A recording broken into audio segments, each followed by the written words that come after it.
Hey YouTube, this is a quick video on the use of Minwax Polyshades. I'm trying to match a 1930s fur, which is sort of quite a dark in some areas, reddish tone, and it's a bit lighter in some other areas. I put this door in, and I originally just put a polyurethane coat on top of it because I was rushed for time. I had a tenant moving in here.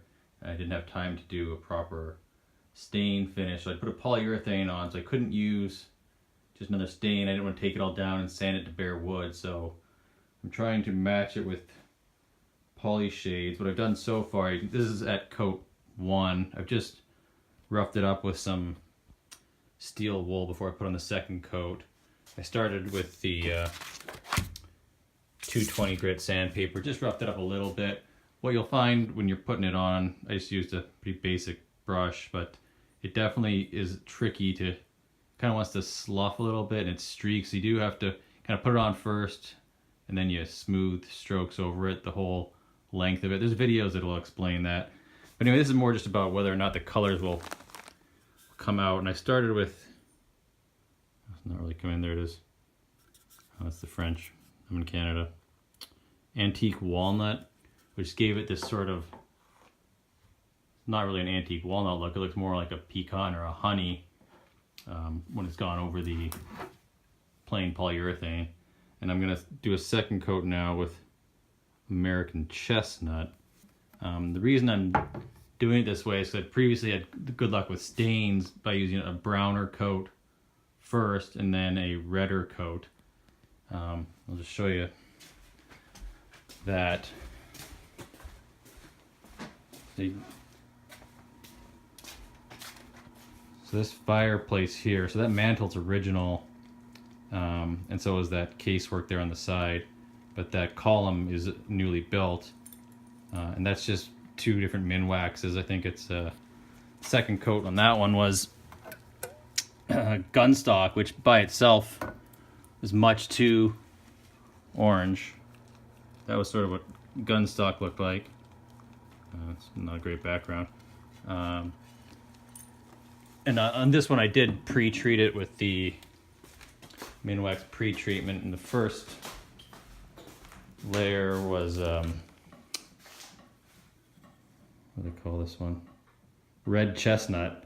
And again, that one, it's called red chestnut, but it came out quite brown. It was sort of about there, so you can kind of see, some of this original fur. In person, I would say the fur, the original, doesn't look quite that red. It's got more of a brown to it. But anyway, starting with a brown first coat and then a orangey, which is the gunstock top coat. This isn't quite dry. I've just done some touch-up work with the nail holes, and I haven't put the poly on yet. And I'm just going to use a wipe-on poly because it shouldn't be too heavy of a surface. So anyway, I'm going to go back now and put the second coat of the Polyshades on, and then I will try and do an update there. And there's my dog doing dog stuff. So here's just a close-up of this is after one coat, after it's been steel wooled, and then I just took a tack cloth to it. So I mean, I'm certainly not a painter by trade or anything like that. You can see some kind of dark areas here in the, where are we here? Kind of seems to collect a little bit, right? This is kind of see the profile on this piece of trim. So it does have a tendency to kind of get in there, but there's a video or 2 out there where it shows this product's always very streaky afterwards, and you can see it's not, I don't know, I'm not seeing significant streak marks. Now, like what I found was tricky, there's a few spots where I obviously didn't do a great job, but when you meet 2 different grain edges, so that was quite difficult, I found, to get streak free in those areas. But I mean, overall, if you're careful with it, you can get a pretty reasonable finish. This is the brush that I'm using. I don't know, it's called a Dream Finish. I think it's probably synthetic, certainly. I don't know if it's nylon or polyester. I think it's probably like a $10 Canadian brush, something like that. It's not a great brush, but it's not bottom of the barrel. Okay, so I've just started here in this corner on the baseboard. This is the second coat of the Polyshades, and this is how I did the first one as well. I just start by kind of getting it all on there. You can tell there's tons of unevenness and strokes, or brush strokes and all that. So I've just gotten it on. A bit dark there. I've got a little tiny light in the corner. But so now what I'll do is I'll just run the brush all the way along from that corner to this point here, just in long, smooth strokes to try and even it out. Okay, so that's just after one pass with these sort of longer, smoother strokes. You can see a lot of the unevenness is gone. There's still some, so I'll just keep going over it. You can kind of see where it's pooling a little bit there. I'll just keep doing long, slow strokes to try and even it out and thin it out. And I guess that's one of the keys, is to put on really thin layers of the product. Okay, this is immediately after I finished the second coat of the Polyshades.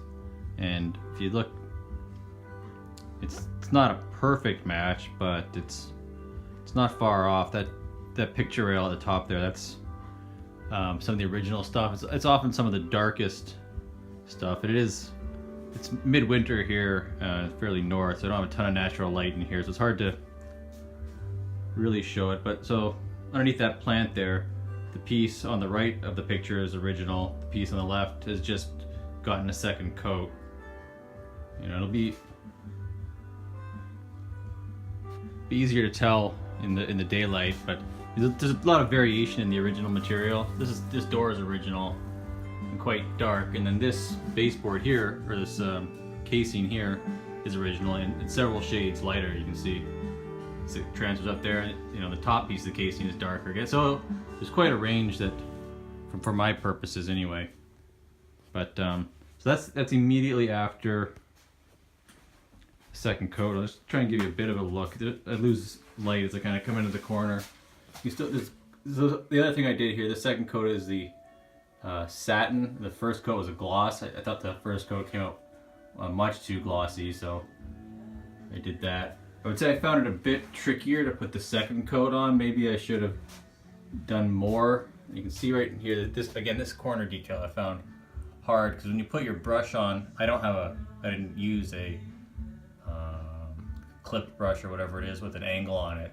So you try and get the flat end in there. Every time you put the flat end down, there's a little drip, I should probably deal with that. Every time you put the flat end down, it makes a little mark, and so you gotta the idea is to get those out, but it's tricky in the corners, because if you have it perpendicular to that joint, then you get a new mark on the old piece. And you don't have a whole lot of working time with this. You gotta keep a wet edge, because it does set up pretty quickly.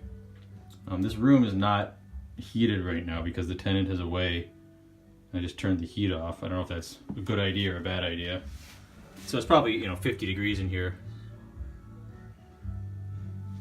It was a bit trickier, I think, the second coat. Maybe I should have sanded better and cleaned it better, I'm not sure.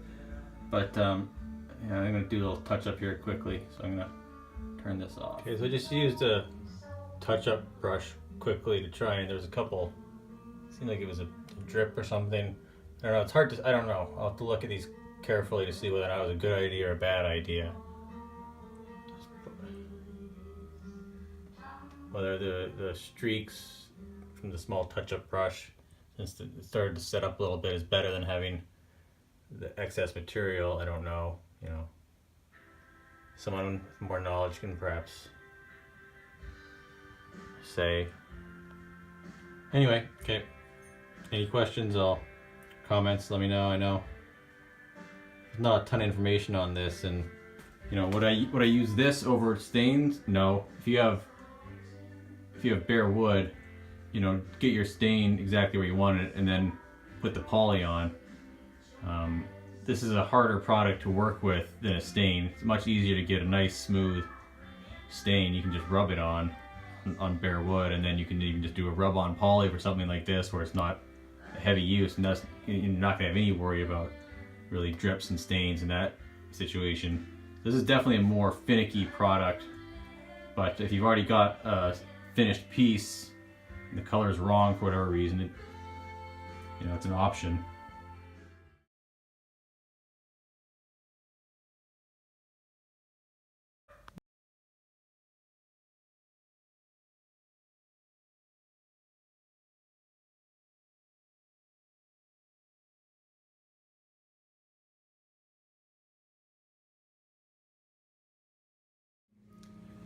Okay, this is the next morning with the 2 coats of Polyshades on. And I would say that as it dried, it kind of became a bit more brown. I'll take a closer look. It's not a bad color for sure. From a distance it looks, you know, fine. I'm sure there'll be little spots where it's uneven, but you know, overall it's not super streaky. Again, I'm sure you get a better finish with a sort of a regular stain and then top coat process, but lighten that corner. Yeah, so you can see that's the original up there. It's a bit redder, and it's a little more brown than I would have wanted, but this, you know, just combining the stains and the poly, so it's a bit of a guessing game. Anyway, it's pretty close. All right.